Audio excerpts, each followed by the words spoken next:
Welcome to the Autism in Black podcast, where we focus on all things autism and the Black parent experience. Our goal is to always educate, support, and empower parents to advocate for not only their children, but themselves. Hello, and welcome to the Autism in Black podcast. I'm Maria Davis-Pierre, a licensed mental health counselor in the state of Florida and America's #1 autism advocate for Black parents. I'm the founder and CEO of Autism in Black, Inc., where we aim to include the excluded. Today, we have Kala Allen Omeiza, who is a graduate of Miami University and an MSc graduate of the University of Oxford in the UK. Kala has worked on various research projects on autism and mental health at Harvard, Duke, Harvard Medical, and as a U.S. Fulbright Scholar in Nigeria's World Health Organization Collaborating Center. She was also diagnosed with autism at 24 years old. She loves to write and has recently published a novel about a Black autistic teen girl titled Afrotistic. As an American citizen, Kala lives in Oxford, England, with her husband, Daniel, and their 11 plants. This conversation with Kala, we're going to be touching on her experience of getting her diagnosis as an adult, navigating academia, as well as talking about her amazing young adult novel, Afrotistic, and also what she has coming out next, her new and up-and-coming projects. So I hope you enjoy today's episode. Make sure to check out our show notes to find out how you can grab a monthly, annual, or premium subscription to the Autism Advocate Parenting Magazine.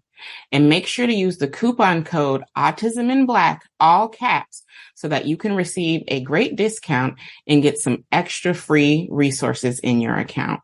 The link for that is in the show notes, or you can go directly to autismadvocateparentingmagazine.com/autisminblack and make sure to use the code Autism in Black, all caps. Welcome back, everybody, to another episode of the Autism in Black podcast. I'm very excited about today's guest, as we have her book. So me and my daughter have been reading that, and we are very excited to have this guest here. So can you all welcome Kala? Hi, Kala. Nice to have you here. Hi, nice to be here. I'm really excited. Thank you. So I've already read your wonderful bio, but can you tell us a little bit more about yourself? Sure. So I'm Kala Allen Omeiza, and I am 28 years old as of 2022, and I've done a few things in academia in my life. I've worked in mental health and clinical psychology and neuropsych settings in well-known institutions like Harvard, Duke, Harvard Medical School, and as a U.S. Fulbright Scholar in Nigeria. Then right before I went to Nigeria, actually, I was diagnosed with autism spectrum disorder when I was 24 years old. And so after I finished the Fulbright Fellowship, I enrolled in University of Oxford for a graduate school with my master's in psychological research. And I have a lot of experience with kind of the mental health academic field, and also just kind of paving my own way in entrepreneurship with startups, with nonprofits, and then of course most recently I've been really into writing these days. So my first book that came out was Afrotistic, a young adult novel. Wow, we have a lot to unpack here, as a mental health therapist myself. So we are going to get into that.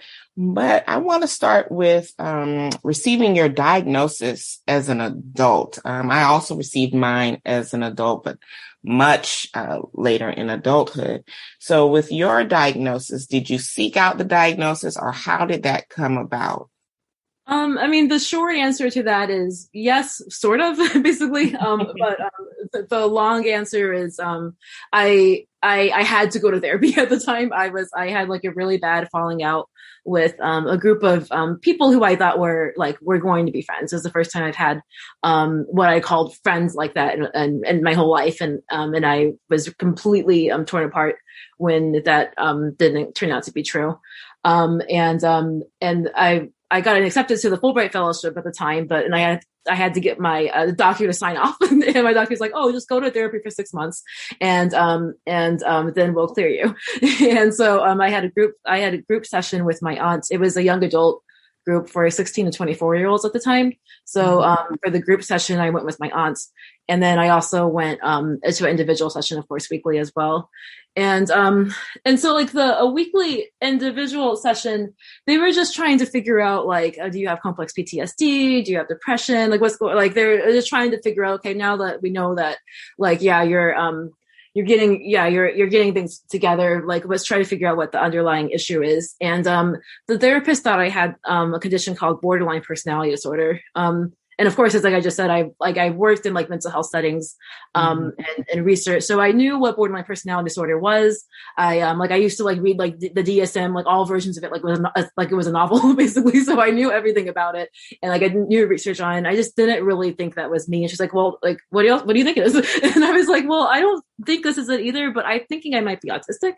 And which of course I didn't really think for until just very recently, just I was just trying to find the counterpoint to the BPD, basically. And she vehemently didn't think that was true. And she was like, well, why do you think so? And I just told her, because I was like, have you noticed that I don't wear jeans? I don't wear any clothing that's tight on me. It's like the worst thing. It's the worst thing ever for me. I think, and I read this article recently about sensory issues, if it's autism spectrum disorder specifically. So yeah, I went to, so she immediately she signed me up for an assessor, and shortly after I was diagnosed with autism. Wow. And when you received your official diagnosis, how did you feel about that? So I felt, I felt relieved, I guess. I was, I always get really impatient about waiting to hear back from things, whether it be a scholarship, an admission, or just about what diagnosis you have. Basically, for whatever reason, I get really antsy about with someone knowing something when I don't know it, when it's about me, basically. So it was a lot of relief just knowing yes or no, basically. But I remember the assessor, when she said I was autistic, she told me, it was like I want you to remember, don't let anybody try to tell you that you're high functioning. Don't let anybody try to tell you that that you don't need additional help if you feel like you need that. She's like, even if of course functioning labels are super problematic and everything, but she was saying even if these functioning labels make sense, she showed me my score, you're not high functioning, it's the moderate functioning. So don't, just because you're working 20 times as hard as everybody, and you're being at the same level on paper, don't let people make you feel like you don't deserve help, basically, or deserve assistance when you want it. So I walked out of that appointment just feeling I needed, I just felt more compassion for myself. Basically, I felt I knew at that point it was going to be a turning point. That I was going to be a lot kinder to myself, a lot more proud of myself for working this hard, and internally and externally as I did at that point. And I knew that there was going to be a different me going forward. So yeah, it was more relief, basically. Wow. I love that the assessor had that conversation with you, and it sounded from my perspective, supportive in letting you know that, hey, don't let anybody tell you don't need these kind of supports, and that it's okay to get those kind of supports. Yeah, that's really good. Yeah, that's amazing. There's not many healthcare professionals who are that knowledgeable and can have that sort of compassion. Like yourself, my psychiatrist was compassionate and, walked me through this whole getting of my diagnosis, because I was just going to get ADHD medication.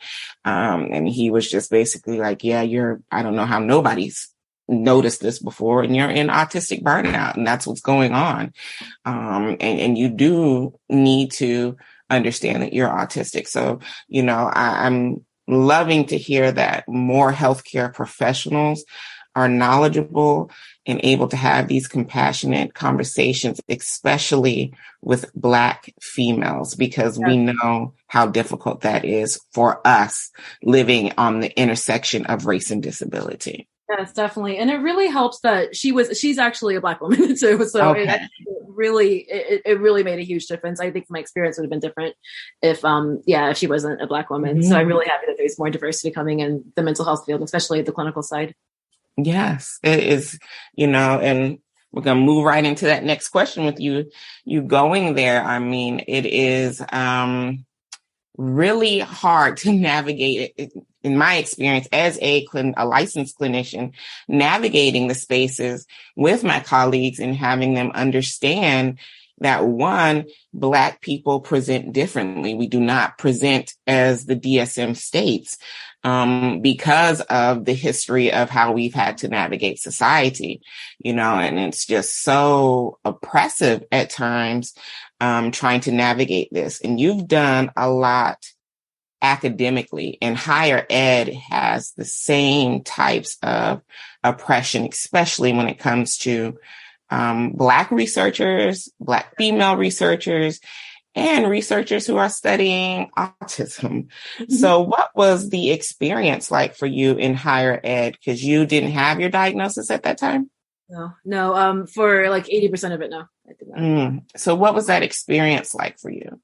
It was interesting. Basically, I've always, when I'm talking to people, like, for example, in my alma mater, about like my experience, especially I'm talking to Black current students, I've told them, like, just being in the places I was, like, I've never worked, like, in like 6-7 years after graduating, I had never worked with or worked for another Black person in like anything at Harvard, at Duke, and besides Fulbright, which was of course in Nigeria, and then now I'm working in African fintech space. So those are like those, but like any other just like standard institution was not. Yeah, there was no Black person in sight. Mm-hmm. I was really fortunate. I was really blessed that my PIs, all the principal researchers I had were they were so nice, and they were amazing mentors. Even to this day, we still keep in contact. And then the few times I fell into ones that were not good, I was really lucky that I still had like that emotional support from like those mentors before that I had before. And then I also had I had the financial privilege to just up and leave, to just quit basically and go on to the next thing. I just would write on savings for a month or two until I would get the next job, basically. And I just knew it was, I had to have faith that it worked out. But I definitely understand that I had, a huge privilege to feel confident enough to take that leap with like just having like a safety net. But I really, so I did enjoy a lot of my mentors. I like a lot of my PIs.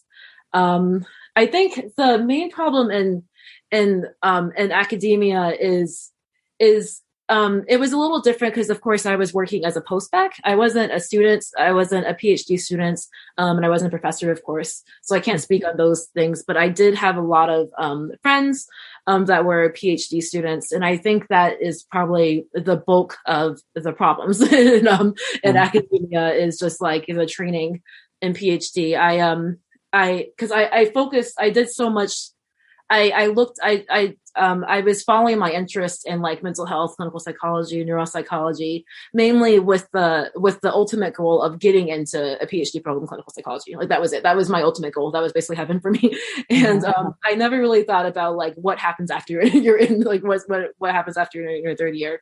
And like when I was an RA, I was like just observing people who were PhD students, especially when they were Black, especially when they were Black women. And I just saw, so a couple of them were actually part of that friend group that I had a huge falling out with. And I just saw them be people who I did not want to become, basically, like in their character. And also I sincerely believe that they were not like that before enrolling, and they won't be after they they finish. Basically, I felt like there was a lot of pressure being a Black woman trying to succeed when it's like, yeah, when all your colleagues are white and all your mentors are white as well. I felt like all of that was was frustrating people and making them take things out on people they shouldn't take things out of course. And so that's personally why I made the decision actually not to do a PhD program. Mm-hmm. I decided to stall actually with the Fulbright and Oxford. I was supposed to apply for a PhD program that year, but instead I applied for Fulbright Oxford, and everybody was telling me like, you're not like, if you're like no matter a Fulbright and Oxford is not going to my CV was already strong enough. I didn't need those two. It wasn't going to make or break me getting into a PhD program. But I told them that's not what I want to do anymore. I need to figure out what I want to do. I need some time to like kind of rebrand myself, like internally and externally, to figure out my next steps. So I started dabbling in industry and entrepreneurship, and while I was when I was in Nigeria, since I've been in the UK, and I've definitely it was a big risk to kind of just to step away from academia, but of course, I mean, everybody knows about like the academic. It's hard to get a professorship at the end of your tenure, especially in social science, humanities. A graduate. So I just had to make like a really like logical decision and also just like a decision based on like what I was seeing other people that looks like me, had the same ambitions as me, like just be like 4 years, 2, 3, 4 years older than me, go through. And I decided that, I'm going to try my best to do something else and try to make the same impact. That's what I'm trying to do now, basically. You made the decision that you needed to make for yourself. As for me, I'm currently in my second PhD program. I did my bachelor's, did my master's, and went straight into my first PhD program in marriage and family therapy. And I am the first person still currently to enter a PhD program in my family. So that was new. I didn't have any kind of familiar support to say, oh, this is how it'll be. This is what you need to do. So a lot of things that I was learning was on the go.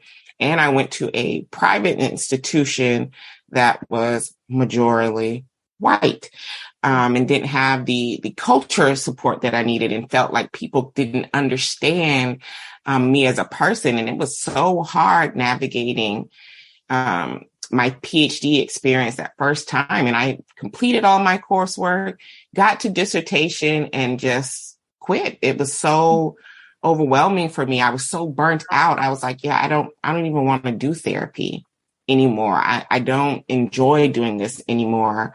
I'm having to deal with racism, having to deal with, so many things that Black women have to deal with in higher ed. I was like, I can't do it.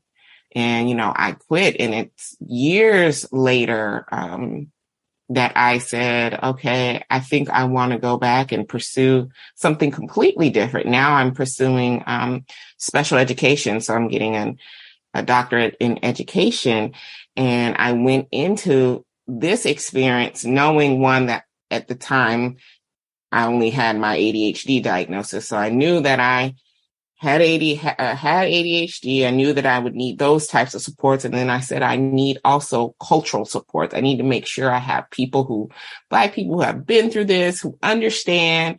And the experience that I'm having now is completely different. So I'm thankful for that. Do you think that if you would have gotten your diagnosis prior, that it would have changed your outlook on some of the things and your experience? I think so. But I do have to give credit where it's due to PhD students, that it's a lot different than like me being when I was working there. I was working 9 to 5. I wasn't the PI, so I didn't have like full ownership of most projects. Every once in a while I made a project, but I was still able to do that with my 9 to 5 job, unless I took the initiative to do more, basically.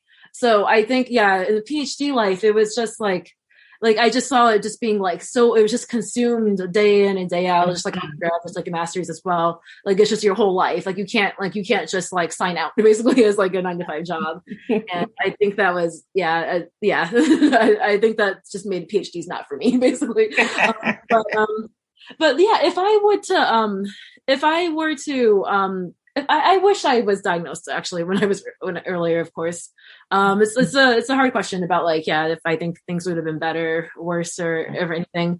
But all I know is that I would have been like so much happier if I had known I was autistic in high school, early college, ideally before. Because I mean, like sometimes like people like from my church or people from like my communities these days, they'll talk about like their kids that have like dyslexia, ADHD or something like that. And they'll be like, oh, I don't think I'm going to tell my kid because look at you, Kayla, you turned out really well. You didn't know this. So like, that's why it's I'm going to help my kid by doing that. I'm like, no. That's not what, I did okay in spite of that, not because of that. Like it was, and because I mean, I was telling them like, because I was citing this like I don't know, this really popular saying that it was like, I don't know, from a blog or tweet or a book, I'm not even sure, but like instead of like knowing that you're autistic, like you diagnose yourself with something different. You say you're a loser, you say you're hopeless, you say you're never going to come out of you're never going to have friends. Like you put different words instead of autistic. And as soon as I heard the word autistic and it applied to me, I started being so much more compassionate. I was able to work around like my strengths and my weaknesses so much more efficiently, knowing that it was just like okay to do so basically. And all I wish is that kids, Black kids these days will be able to have the opportunity as early as possible. So I completely agree. I think that if I would have gotten my diagnosis prior to middle school, it would have changed the trajectory for me and taken a lot of stress off of me as a kid, because I'm considered twice exceptional and gifted and, but I'm like, it may seem intellectually easy for me, but my brain is overworking and working so hard. And when I'm not able to do something, my words were lazy that I was using. And if I just had understood that I was burnt out and, pushing myself beyond what I could do, I think it would have saved me a lot of anxiety and depression going through all of the stages of middle school, high school, and undergrad. So I completely agree with you that, that having the correct word to say for what your experience really changes how you feel about yourself, how you see yourself, because now I give myself a lot more grace. And I wish I would have been doing that a lot earlier. That makes sense. Yeah, that makes so much sense. That's good that you feel that. Yeah, so I want to talk about your book. And we're not going to give all the details away because we want y'all to go and get your copy of this amazing book. But for you, I know, the intersection of race and disability, that's what I stand on with Autism in Black. That's what I want people to understand, that it is different for us, that we walk this walk completely different. In your book, Afrotistic, first of all, the title is amazing. This novel, I'm just so excited my child has this, and I can't thank you enough for writing this book. So can you tell us what led you to writing this amazing novel? So what led me to writing it? I've always daydreamed since I was a kid about writing. At the time, like I just assumed I would just write a memoir at one point in my life. And I tried at one point in my life, like a few years ago, and I just could not, I could not write anything basically. And when I did write, it didn't really make too much sense. It wasn't compelling. When I was in graduate school, I started like just daydreaming about writing a novel eventually. And I just decided I wanted to like find a way to kind of like put a tribute to like all of this exciting research and I've learned in the mental health field and the neuro and like in all the research I've learned about like neurodivergent conditions as well. And so of course, and then I started to get really into reading, and I saw that there wasn't a book about a Black autistic girl, basically anyway, I could find no novel about that. So I was like, okay, I'm going to write this. So somebody like me, 20, 30, 40 years from now, a teenager will be able to have this resource and be able to kind of laugh and stuff along with the book and feel related and feel relatable, basically. So so of course since I knew all this these like words and vocabularies about like mental health and stuff like that, I dropped in like terms like alexithymia, hypersensitive, try to like explain in like a really kid friendly way, have it like play out in like in like a teen and like a normal teen life. And I originally wrote Noah, the main character. I didn't really know how to like what I wanted the inner thoughts to reflect. At first, I started writing maybe like the first 3 chapters as if it was like me in high school, as if I knew I was autistic, basically.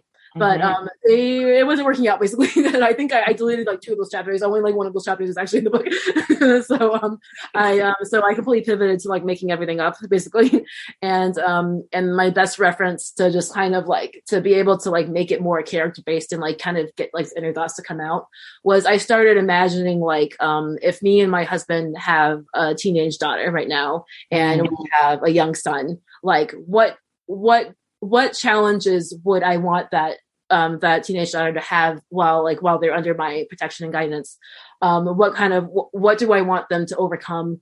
What kind of person would I be proud of them to be, kind of thing? And and that's exactly what that's how I went, basically. And I think that worked out a lot better because what I imagined somebody else, basically somebody who I loved, basically.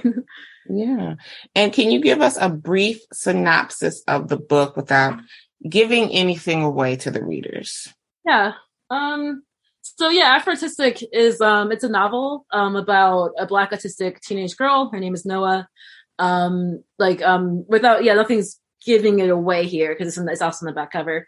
But basically she moved from Florida to like a fictional town like in upstate New York her sophomore year of high school.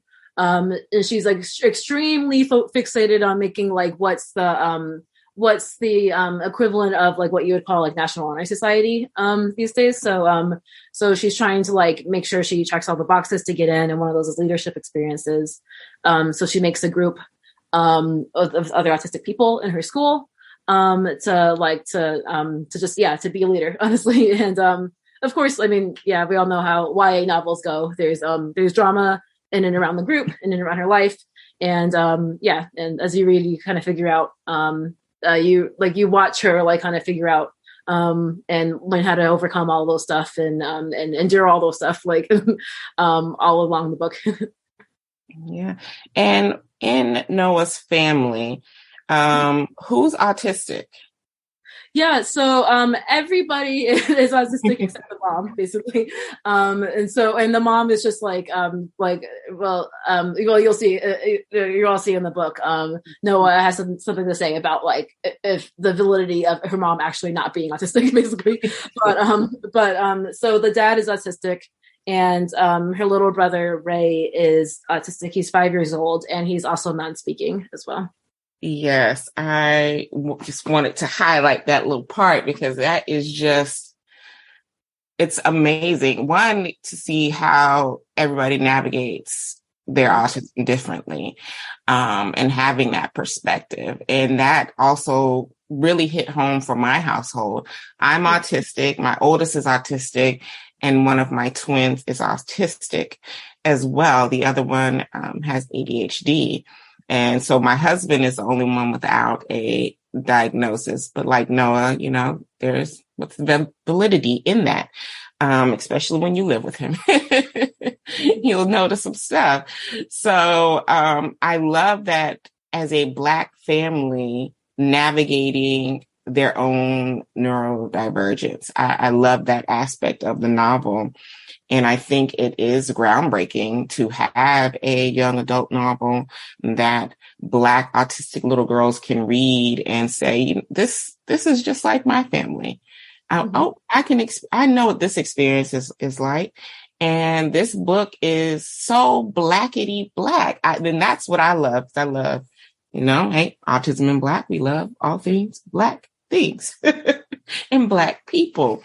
And I read the first line, and because I was going to originally, and I told Kayla this, I was going to originally read it by myself. And then I read the first line and said, oh, no, I'm going to read this with my daughter. And do you mind if I read the first little paragraph? Oh, of course. Yeah, go ahead. It says, for some reason, I didn't feel as woke as the women on YouTube. Armed with the leave-in conditioner from the valleys of shea moisture, an Afro pick from across the hall in my parents' room, and scissors from the CVS across the street, I was about to secretly cut off my hair in the comfort of the bathroom. When I saw leave-in conditioner and shea moisture, I said, oh, this is very Black. This is a very Black book. And I want to read it with my daughter. And so we've been reading and having a conversation together. So I'm just so excited. And again, can't thank you enough for writing a book that is groundbreaking for a lot of Black families in the household that they can read, that is on the level of the young adult readers. Oh, yeah, you're very welcome. Yeah, it was a huge honor to be able to to be able to write that book. I felt, it was great it was a great experience to write that. And I know you have some up and coming projects. So before we end our little chat here, what do you have coming next? So that same year I wrote Afrotistic, actually. I wrote like kind of like a spin out novel, basically called it's just the title's still in progress, but like a middle grade novel about one of Noah's friends called Samuel, basically. So I wrote a book on his perspective about like 2 years before like Afrotistic takes place. And so that one I'm planning to publish it hopefully sometime early next year in the first half of 2023. A really exciting project that I'm currently writing actually is that I'm finishing writing finally is a nonfiction book that I was actually commissioned to write from Jessica Kingsley Publishers. Mm-hmm. And it's a book about like the Black and autistic experience at large, basically. So I've interviewed about, I think, almost 20 individuals, including you. Most of them are Black, most of them are artistic, but not all of them. We have some that, like we have, for example, like a white woman who's married to a Black man who has a lot of autistic children. We have like a lot of researchers who are people of color for the most part, and some that and just having like hard conversations with researchers who might be like, who are white and neurotypical, for example. And so it's just mainly about like putting like our experiences out there, and just because it's so often just silenced. I mean, it did surprise me that there was no book about like Afrotistic out there, basically. Mm-hmm. So just putting our perspectives out there, so it just adds to the conversation. And that should be. I mean, I just it's the first time with a large publisher, so I'm not sure when it's going to be out, but hopefully the end of 2023, sometime 2024. So just follow me follow Autism and Black to learn more about that release. Yeah, and I am so honored to be one of the individuals interviewed in the book, and that's how we met and how I was introduced to her book as well. So I'm so thankful and honored that you wanted to include me in that. So thank you for that. Yeah, of course. Yeah, I'm really excited for us all to come together. Mm-hmm. So I know people are going to want to know where they can find you, where they can get the book, and we are going to have the link in the show notes. So if you are listening and you want to get your copy of Afrotistic, click the link that is in the show notes and you'll be able to purchase your copy. But where can people find you? Where can people follow you on social media? how can they get in touch with you? Yeah, I'm definitely trying to work my way up to more consistent social media presence. But for now, I have like I just kind of explore my interest on social media at this point. Mm-hmm. So on Instagram, I go by Read by Kay, where I just honestly it's have not much to do with autism. I just kind of talk about books. So basically, I just talk about all the books I like to read, and I kind of review books and talk with other people who like books too. Basically. My Facebook, you could follow me at Kala Allen Omeiza, my public Facebook page, where I post a lot of things that a lot of them are autism adjacent as well, but I'm primarily pivoting into more like in a Christian context, like more of like a disability ministry on Facebook specifically. And of course, Twitter, it's just about everything. So you can also follow me at K's World 456 on Twitter. And it's just any relevant updates, I'll just post there. Perfect. And thank you so much for being on the show and talking about your experiences and your book and what's coming out. Thank you. You're very welcome. Yeah, happy to be here. Thanks, Maria. And thank you all for listening to another episode of the Autism in Black podcast. We'll catch you on the next episode. If you haven't done so, make sure to subscribe to our podcast so you can always be notified when a new episode drops. To get the resources shared on today's podcast and the show notes, make sure to go to autisminblack.org/podcast. And be sure to share your takeaways from the show on IG stories and Twitter using our official hashtag AIBpod so that we can find them and share them. And if you want to continue the conversation from today's episode, make sure to join our Autism in Black podcast Facebook community. And please make sure to answer the questions to gain entry. Thank you for listening and joining me this week. Have a good one.